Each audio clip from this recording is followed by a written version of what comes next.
Welcome to What is Going On for new thought from the edge of Om.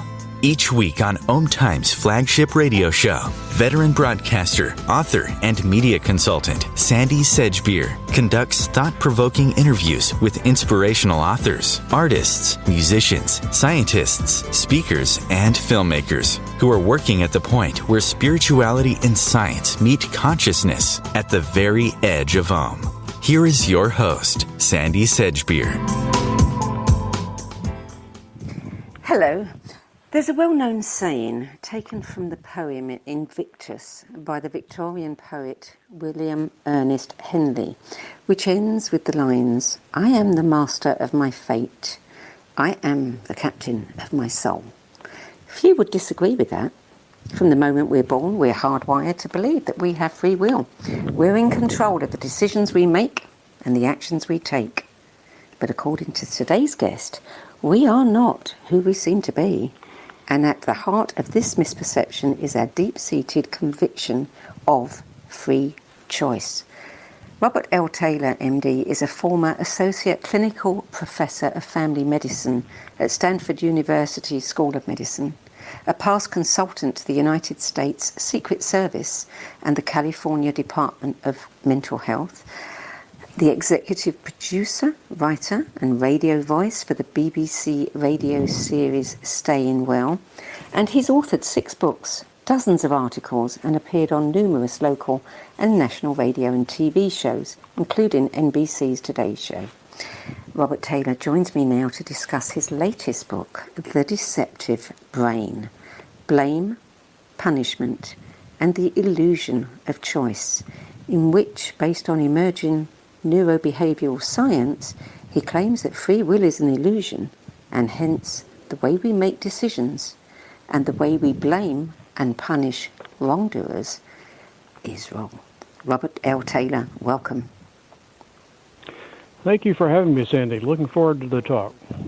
Well, my goodness, what a startling and disturbing book The Deceptive Brain is. I mean, reading it was quite an experience, a bit like one of those horror movies where you don't want to look, but you can't tear yourself away.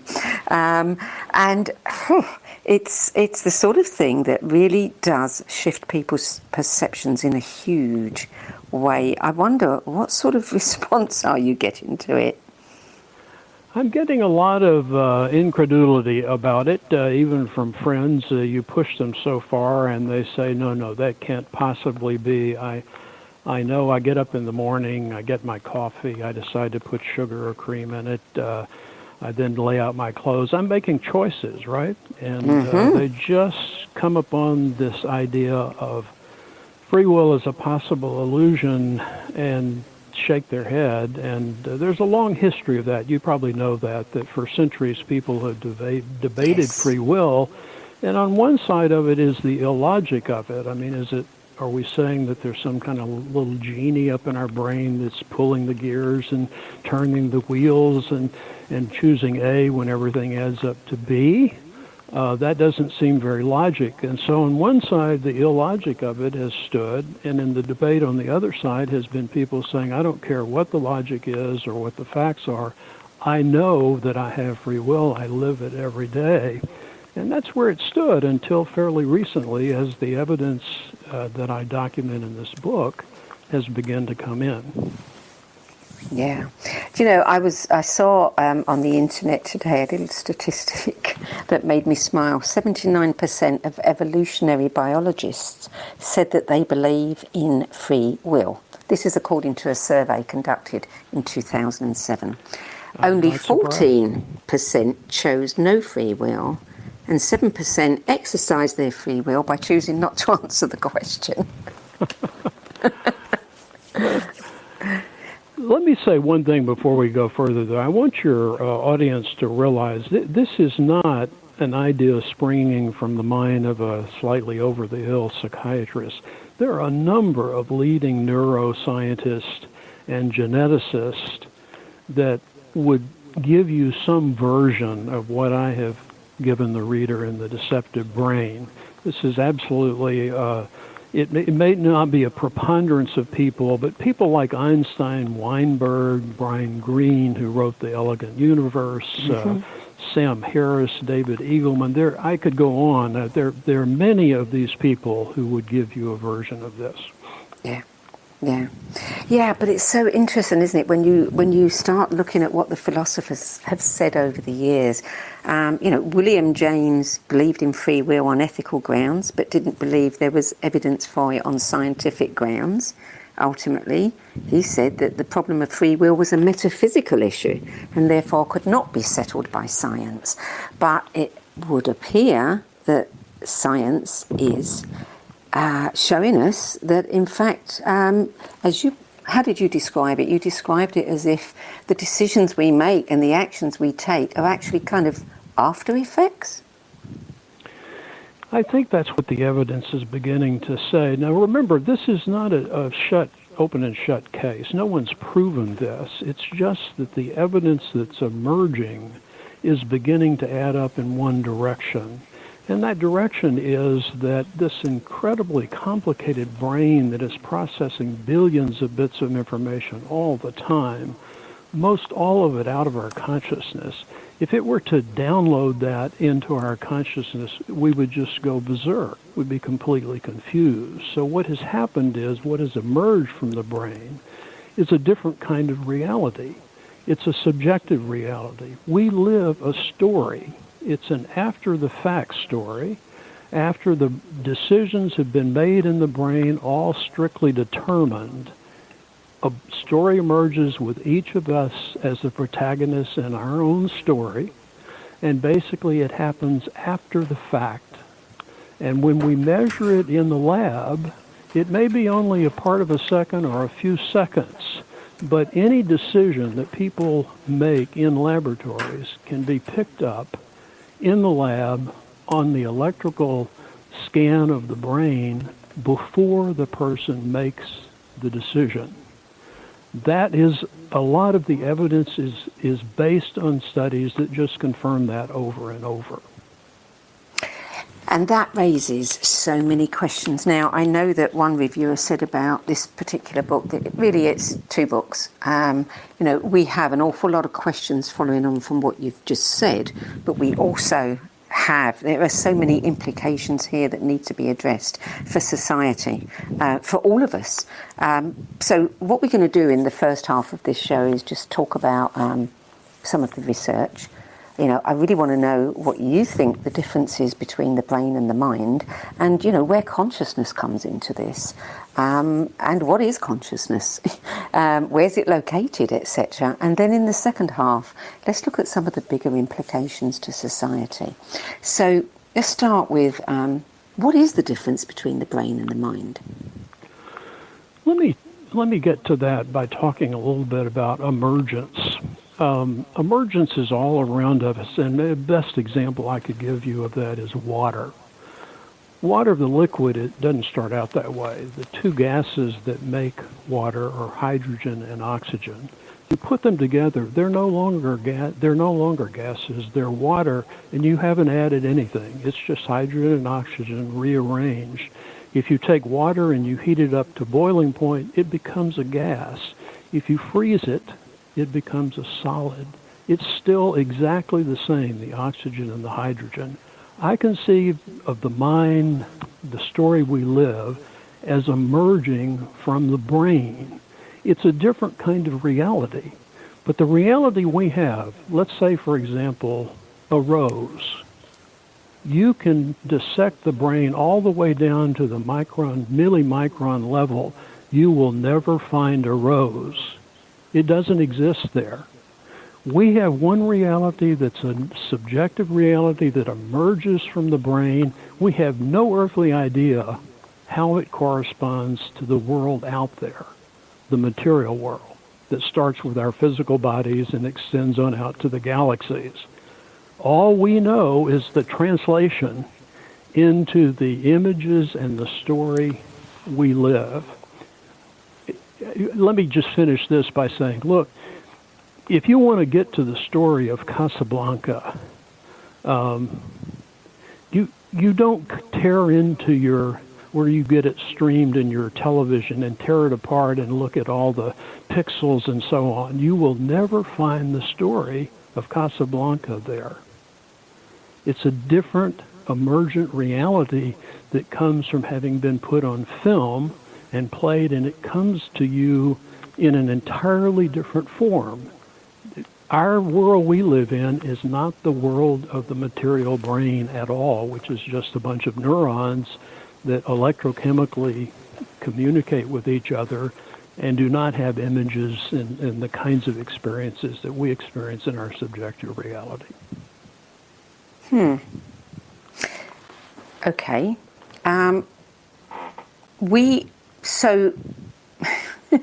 This really plays havoc with my mind. It really does. Because my mind, or my brain, whichever, really wants to believe that I do have free will. That I am the master of my fate. And if we're not, then what is driving? Who's in the driving seat? Well, I've said in the book, and I've dedicated a chapter to it, is that when you start trying to explain what happens to the brain, you have to consider genetics and you have to consider experience. And the two together, interacting in this incredible dynamic, are what produce, in a deterministic way, everything that we are. That's period, full stop. There's nothing other than the interaction between genes and experience. There have been debates about which is most important, but they're both important, and they are what we're made of. They're what makes the brain decide things. We make choices all the time, but they're being made at the brain level, and they're completely determined. They aren't spontaneous, as they seem to be in the subjective world we live in. But if it's any consolation to you, we do have free will. We have free will in the subjective world that we live in. Think about it. We can push out into the future. We can have all kinds of strange ideas. We can assimilate strange things in our mind. We have all kinds of freedom and so on in that subjective reality, but it is a story. It is a story. And it is emerging from something that is totally determined, the brain. Well, I know that I tell myself stories all the time. I catch myself doing it. And I know that the reason I do that is based on some of the experiences that I've had in the past. Now, what about epigenetics? What about the research that shows that we're not necessarily at the mercy of our genes? We can change that. We can use intention. We can use thought to change the expression of our genes, to switch them on and off. We have psychosomatic illnesses, but what the reader probably is not aware of is that we're living in a new age now where genetics is being mined, and we're finding out more and more about it, and we're just at the beginning of that. There was a study done not too long ago out of the Minnesota Institute of Identical Twins study, and they asked the question of what are the factors that are most strongly correlated with happiness? And they looked at the factors that you and I would think of, the family you were raised in, the economic level, the educational level you reached, religion that you pursued, your philosophical orientations. Those various factors that you and I would come up with accounted for roughly 3 to 4% of happiness as they measured it. 48% of it was genetic. So I give it to you as just an example where things that we never dream of as being genetic are going to turn out to be genetic. Things that we never think of in terms of playing a part in our life. Let's take the microbiome, which we now realize is a gut filled with life, and the genetic material in your microbiome, each of us, is more than in the human genome. So we are multi-genetic, and we don't even know it. These organisms, these genes direct the production, for example, of serotonin. 95% of it is produced in the gut, not in the brain. We've all been led to believe it's a brain hormone, and we have to give drugs that modulate it in order to get depression out of the way. 95% of it is made in the gut by microorganisms you have and I have no understanding of, and we never know what's going on with them. The body's filled with that. Think about it. All the things that we're not conscious of that are going on all the time. But what about consciousness itself? What about people who believe that they are energy, they are nothing but consciousness, they just happen to be living in a meat suit, and when they take that off, they are consciousness? I absolutely agree with that, and I think the book is saying that. It's just they probably would not want to see it as a narrative that is being generated in the brain. The other research that comes into play here is research that established that there is an interpreter-translator agent in the left side of the brain that is continually spinning the story and filling in the gaps. What are the gaps we're talking about? Let me think about a really basic gap. You and I have a retina that has all these rods and cones that pulls light in, and that's the way we see. All of those different cells lead into the back of your retina, and they go through an opening that there are no cells that are recording anything there. It's just it becomes the optic nerve, and it's about as big as a pencil eraser on the back of your retina. It's been stated that we are walking around all the time with a blind spot in our retina. Well, why don't we see the blind spot? Because the interpreter is constantly filling in the gaps. One other thing I'll tell you about, there have been split brain studies where people that had epilepsy had to have the corpus callosum severed that connects the left brain and the right brain. And it allowed researchers to present evidence or information or commands to one side of the brain that the other side of the brain would not have now. Now keep in your mind that the left side of the brain is the one where speech is, where you give a response if somebody asks you a question. Well, what happens if you give a command like get up and walk to the door to the right side of one of those subjects? And they can't get that over to the left side, but it's recorded in their mind. So what happens are the subjects look puzzled when they get that command on the right side. They stand up, they walk toward the door, and then when they're asked, well, why did you do that? They make up all kinds of stories. They say, oh, I wanted to get a Coke outside, or, my legs were a little cramped, or I've just been sitting a long time. The interpreter is constantly spinning this story and filling in the blanks, and there are blanks everywhere. But that seems to be the way this story that we experience emerges. So what is the nature of the interpreter? Is the interpreter something that is created from genetics, from, experiences? Michael Zaganica is the guy that has done most of the research on this, and he did it based on these split brain subjects. But he sees it as we're going to find that it's a function in the brain. We really haven't defined it very well, although his research suggests it is in the left side of the brain. But if you think about it, think about the interpreter we're getting a summarized picture, a very, very summarized picture of the world that has played pretty well for us. We've adapted pretty well as a human being, but it has a lot of gaps in it. And so the interpreter is there filling it in. And think about the interpreter being on duty 24 hours a day. What happens when we get to dreaming? Well, the interpreter is faced with not having very much information because we're dreaming, nothing's coming in, and it's doing its best to make sense of your dream. And so it's patchworking. It's pulling together anything and everything, memories, what happened during the day, and we get these very strange experiences that we all have had. But you can look at it as the product of a very challenged interpreter, translator, whose job it is to continually make a coherent story for us. We are stories. That's the bottom line of this. Yeah. And we're the protagonist in the story. And we tell ourselves stories constantly. You know, we're always putting interpretations upon things. Yes.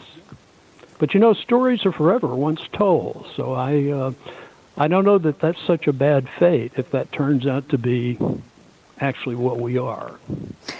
Well, but we also know that, I mean, if you tell someone a story, or if you take them through an exercise, you know, like an NLP exercise in their mind, and you create a scenario for them, that, you know, change can occur as if that scenario really occurred.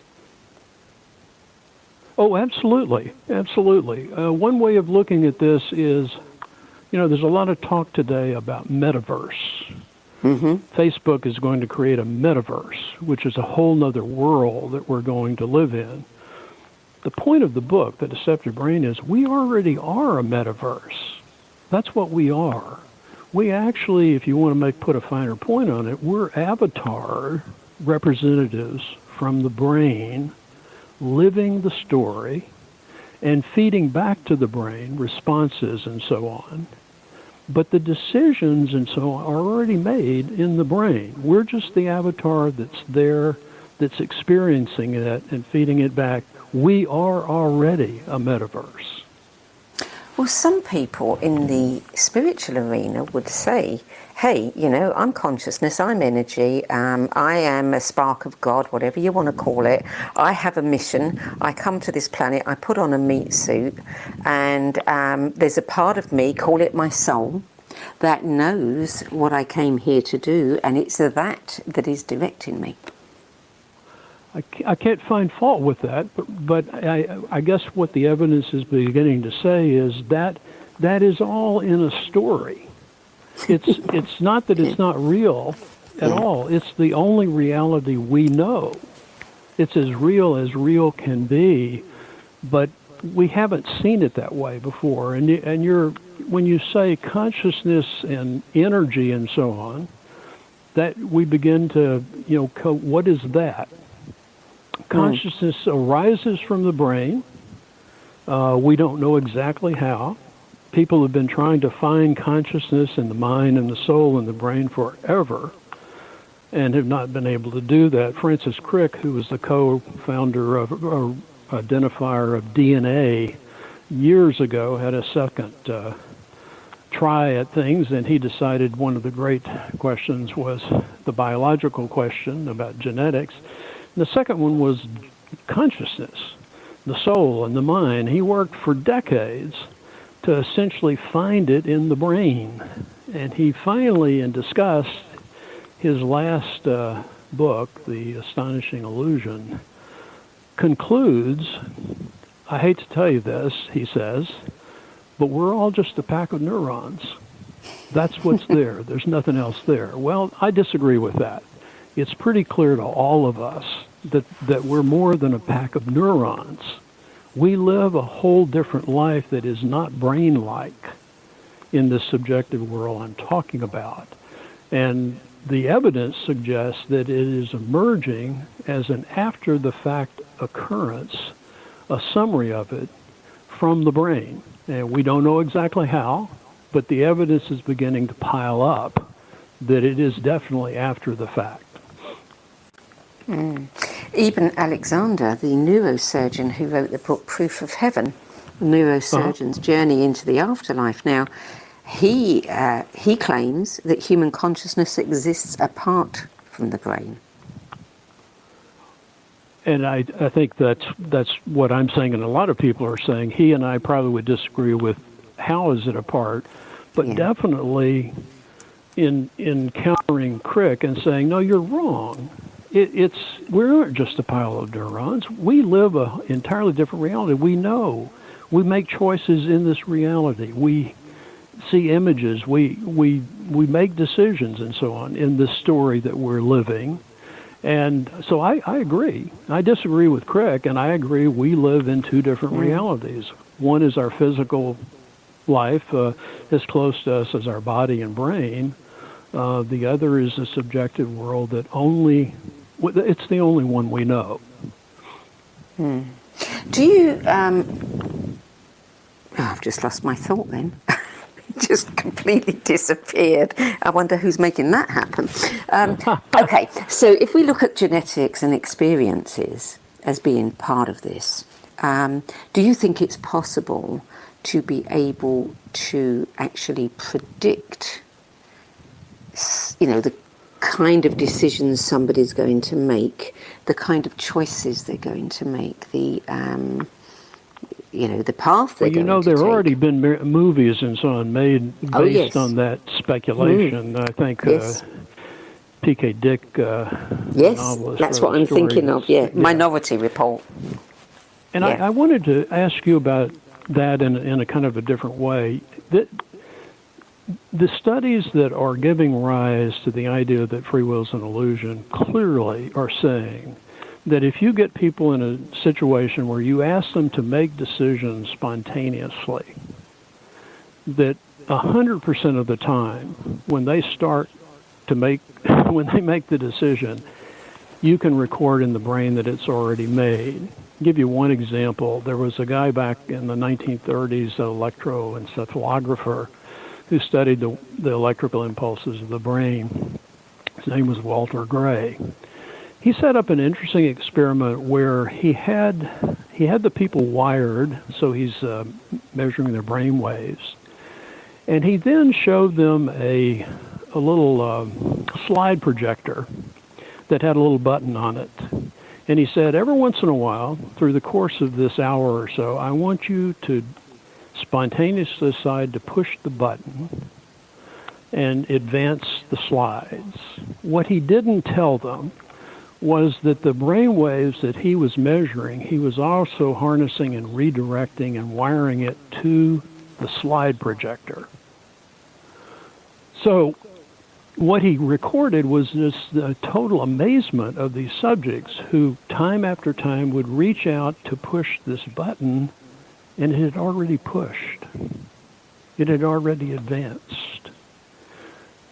It's studies like that, many different versions of that make us know that whatever we're doing and feeling and choosing, there's already been brain activity that made that choice, and we're experiencing it as a story after the fact. I mean, this is just absolutely fascinating. In the book, my brain has been whirring ever since I picked the book up, and that was quite a few weeks ago. But the implications of this, the second part, the second book, so to speak, is so important to society, so important to our future. And we're going to address that in the second half. So we're going to take a short break now, Robert, and we'll be back in a few moments. You're listening to What Is Going On. I'm Sandie Sedgbeer, and I'm speaking with psychiatrist and author Dr. Robert L. Taylor, who spent much of his career exploring the relationship between mind and brain. And we're talking about his latest book, The Deceptive Brain, Blame, Punishment, and the Illusion of Choice, in which he shares new neurobehavioral science findings that free will is an illusion, and hence the way we blame and punish criminals is wrong. Still to come, the bold alternative approach to criminal justice. The future of Internet radio is here. OMTimes Radio. IOM FM. Being a radio host on IOM FM allows you to build your show on a rich platform with the power of the Internet to fulfill your outreach goals and connect with a very specialized and global online audience, unlimited by time and distance. OMTimes Radio will provide you with web relevance, a recognizable conscious brand, and with the standard of excellence that has accompanied every single OMTimes endeavor. Host your show with OMTimes Radio Network. Vox Novus, the new voice. Vox Novus, the new dimension. Vox Novus, thought and movement leaders who will share from their experience and offer tools to help us navigate our rapidly changing world. My name is Victor Furman. Join me every Thursday at 8 p.m. Eastern on OMTimes Radio for Vox Novus, the new voice.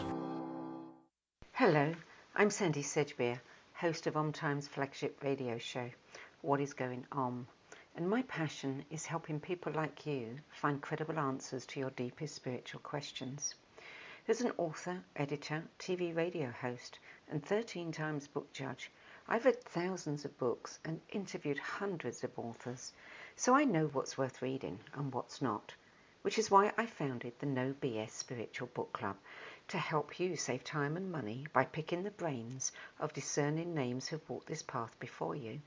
There's no catch, no joining fees, and no BS. Just an ever-growing library of the 10 best spiritual books that helped some of your favourite authors and teachers on their life paths, along with free book excerpts, audios, and video podcasts in which they share the intimate stories behind their lists and their journeys.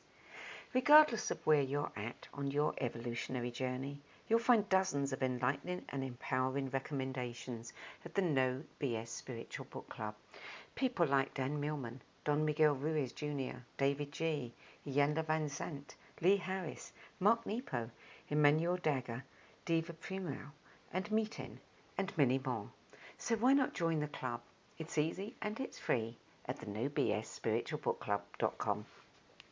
Coping-19, brought to you by CDC and the Ad Council. If you're feeling increasingly lonely right now, you're not alone. It's totally normal. Even though we may not be able to get together in person, connecting virtually with friends and family still gives you a chance to interact with people and may help raise your spirits. Join a virtual book club, set up group text chats, or online video coffee breaks with coworkers. Find more self-care and coping tips at coping-19.org. Welcome back, Dr. Robert Taylor. To recap, based on emerging neurobehavioral science, free will is an illusion. Many human behaviours can be explained in terms of brains, genes and evolutionary histories, and therefore the idea that people commit crime because they choose to and are therefore responsible for their actions is faulty. And what we need to do instead is to take an alternative approach to criminal justice based on blameless responsibility. Tell me what you mean by blameless responsibility. Let's go back and just review that the assumption of free will is absolutely fundamental to our sense of criminal justice. In 1978, the Supreme Court in the United States essentially said that. It said, look, the belief in free will is foundational to all of our criminal justice. It is at odds with the way we think of the rest of the world as being totally determined, but it is the foundation. And the implications couldn't be any greater, the question of whether we have free will or not, as when it applies to the way we blame and punish the whole criminal justice system we have. You know, the United States is the king of the hill. We put more people in prison than any other country by far. We have about 5% of the world's population, and we put 25% of the world's prison population in prisons. We're twice as great as Russia. We're 3 times as great as Iran, 7 times as great as France, 10 times as great as Germany, 12 times as great as Norway. We are indeed the champs. And when it comes to the ultimate punishment, we are one of 9 nations. Let me tell you what these nations are. China, Iran, Iraq, Saudi Arabia, Sudan, Somalia, Yemen, North Korea. Those are our partners in the fact that we all believe in ultimate blame, that is death. So if you believe that people have free will and they basically have they choose to do things that are bad or break the law, then that's what you're left with.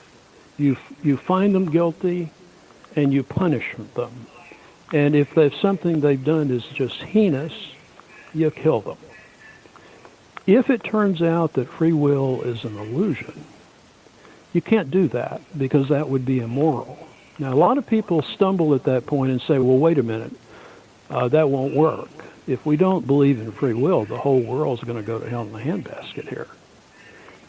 What they don't understand is the difference between blame and responsibility.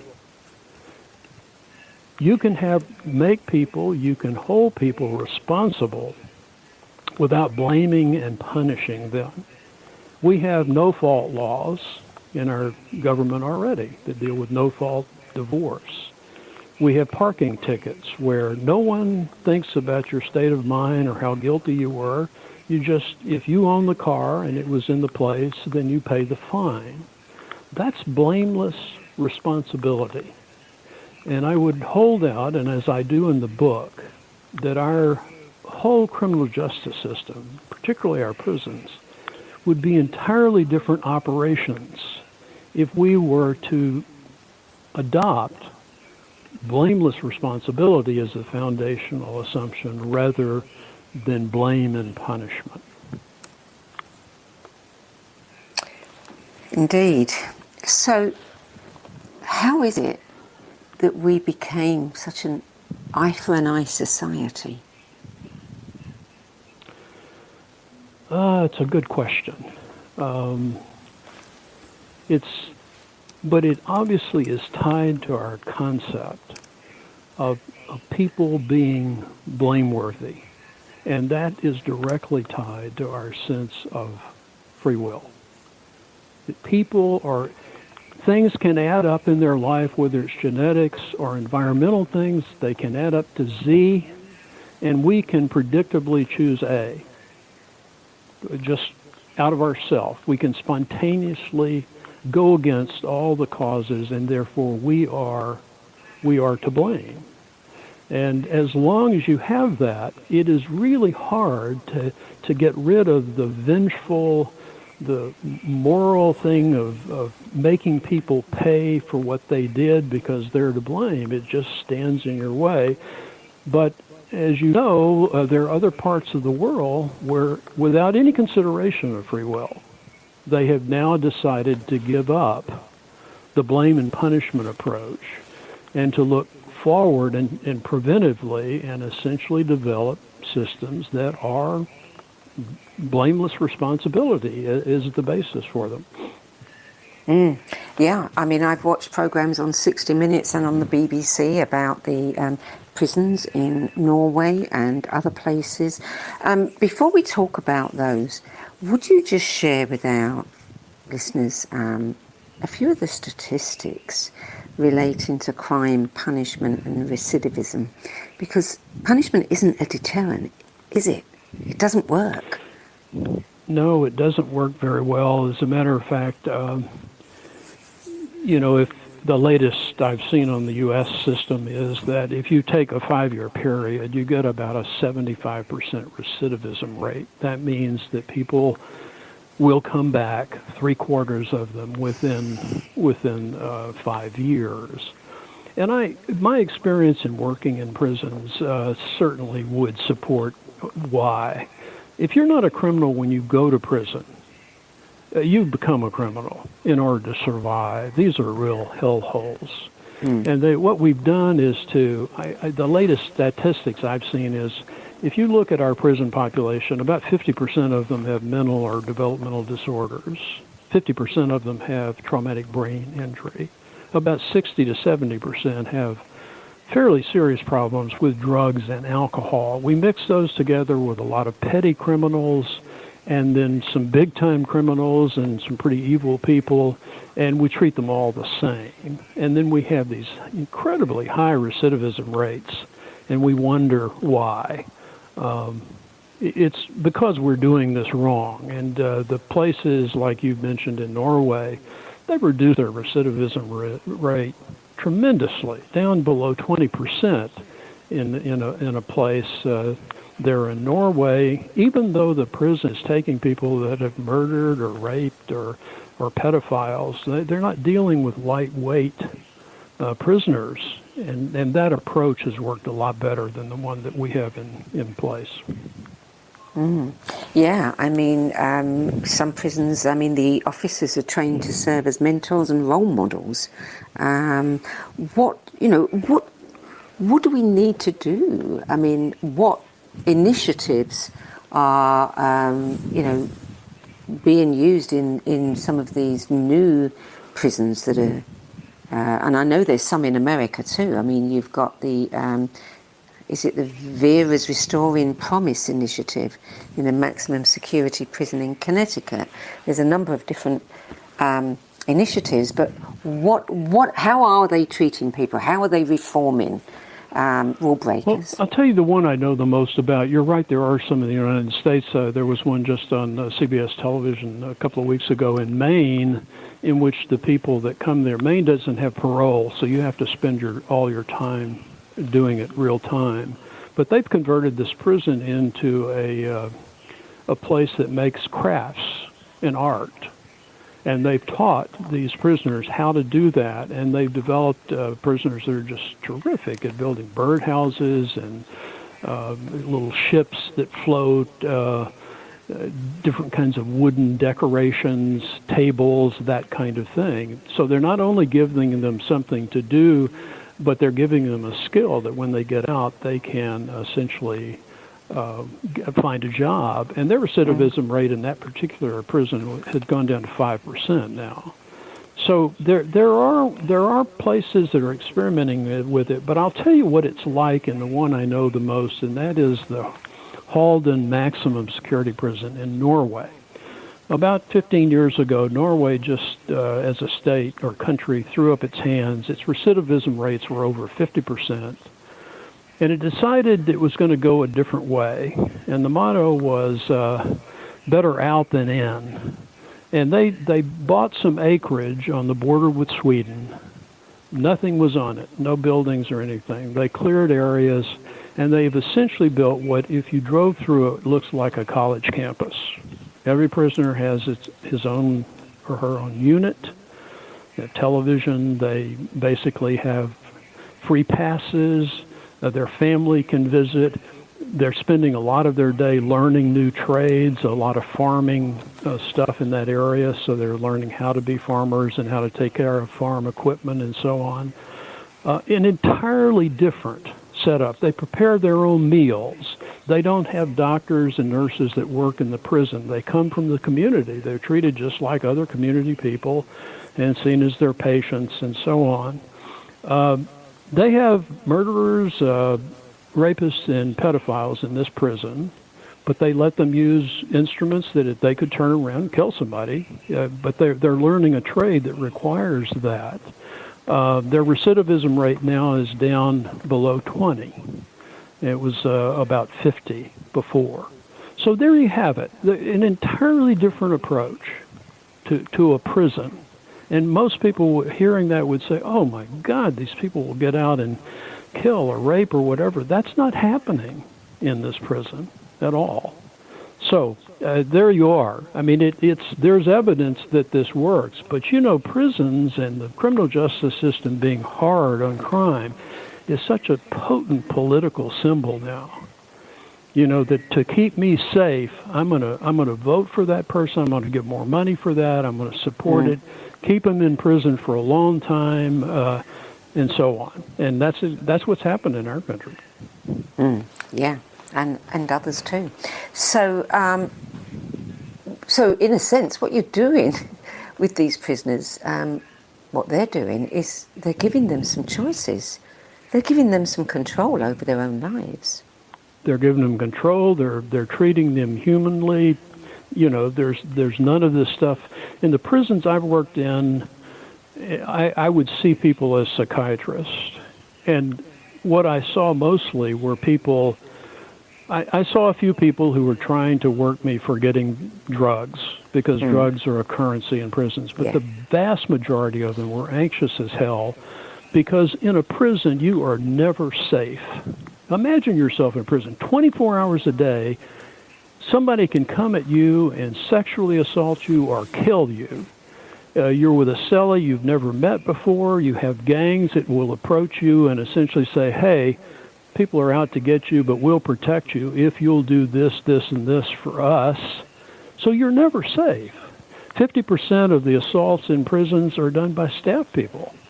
So it comes from all kinds of different directions. These are just terrible places. They really are hellholes, and they are criminalizing. And there's just no other word for it. They're so inhuman. There's no privacy. Think for a moment. You have no privacy in a prison whatsoever. You can't get to yourself. You have to go into isolation, and a lot of people do that to get some privacy. But that's a whole other thing. This total isolation in prisons. You know, the UN has pronounced that 15 days of that is torture. And California just reduced their maximum to 5 years. You can stay in total isolation for 5 years. That you get two showers a week. You might get a dog run that you go out on a couple of times. Otherwise, 22 hours a day, you're by yourself. You stay there for 2 years, and then you may be discharged to the street without any planning or whatever. And some of these people spend 2, 3, 4, 5 years in prison. So anyway, I'm saying what you're saying. Basically, Yeah. these are terrible places. Yeah. So in Norway, in this particular model that we're talking about here, are any of the prisoners reformed? Are they allowed out eventually? What about someone who you can't reform? Someone who's got some kind of imbalance or whatever, and you know that you can't let them out? Well, they do release people from this prison, and as I say, the recidivism rate has slipped right on down to about 20. It had come from about 50. So they're having some pretty good outcomes. But you've raised an interesting question that I run into with a lot of my friends about this book. And they say, well, wait a minute. There are people that commit crimes that they're going to be dangerous for the rest of their lives. They killed 40 people or something, or they raped a whole group of women or whatever. What do you do with them? Is that not incompatible with blameless responsibility? And this is my answer to that. No, not at all. There are, sadly, some people that will require containment for the rest of their lives. But you don't have to punish them. You don't have to put them in prison structures. You just make sure they can't get to the public anymore. And then you encourage them to have the best life they can have, to perhaps feed back to the community if they can make something that is helpful in the community. You want them to have as human a life as you can, but you're not going to ever let them be a threat to the public. Again, there will be some people like that. What's it going to take to make this change? I mean, there are so many people in the world who just believe in retribution, whether it's, for whatever reason, whether it's their own experience, whether it's, religious. There are people who just will not accept that you could allow prisoners, people who've done wrong, to have... I agree. One of the objections is, hey, what about the need for vengeance? What about the right for people to watch people who kill their loved ones die? Isn't that helpful, and so on? And I say, well, it may be, I don't know, but is it moral? If we really stack up the information, stack up the evidence, and it's quite clear that we are not making choices the way that we think we are, then we have to work that out. But we can't just ignore that. And most of their eyes roll over and they don't accept that. But it is a point. I mean, if free will is not, just for a moment, let's say free will is not what it seems to be, then just because somebody feels better because you kill someone that committed a crime, that doesn't wash for me. I mean, you've got to come up with something better than that. It's not persuasive to me that you would understand that they had no control over it, and anybody in their shoes, totally in their shoes at the time, would have done the same. And then you say, well, I don't care. They made some kind of choice, and I think they should be electrocuted. What is it? I mean, how realistic is it that my lifetime, maybe even my children's lifetime, we could see this change? Well, I think things like Norway and the things you've mentioned in the States are certainly, they make you feel a little more optimistic about it. But I've been in the systems, I've seen them, I know all the vested interest. Not only people's psychology of feeling like they deserve it, but the prison bureaucracy and the guards and some of them are terrific, but there is huge vested interest. Some communities economically are totally dependent on prisons, and you can see it in the United States over the last decades. We've had just a gradual increase in minimum sentences. We have a huge number of young people who committed crimes when they were 18, 19, 20, into their 20s. They're still in prison for having sold some drugs or something. I mean, 20 or 30 years later, it's criminal in and of itself. Yes. But I don't know how you get out of it. I mean, one of the reasons I wrote this book is I just don't think politically this is going to work out. I think that unless something else has entered into the equation, and if the evidence continues to build that our sense of free will is just off, look, we're hardwired to believe in free will, but we overcome illusions all the time. We don't get up and scream and sacrifice animals and humans when the moon disappears. We know it's an eclipse, even though we saw it go away. If you were the front row watching a world-class magician saw a woman in half, you don't get on the phone 911 or call the police or whatever. You know that what you saw absolutely was real, but wasn't real. We can do that. We will eventually be able to do that. You know, we once were a group of people who felt like that the Earth was the center of the universe. Yeah. We don't do that anymore. So we can overcome these illusions that we're hardwired for. It's never that we're going to not feel like we're making the choices and so on, but it's we're going to understand it is an illusion and do what's right morally. And I can think of no place where it's more necessary than in the way we apply blame and punishment. Oh, absolutely. You know, reading about the Vera's Restoring Promise initiative in Connecticut, it's a maximum security prison, but apparently they have a repurposed housing unit that centres healing and restoration for 18 to 25-year-olds.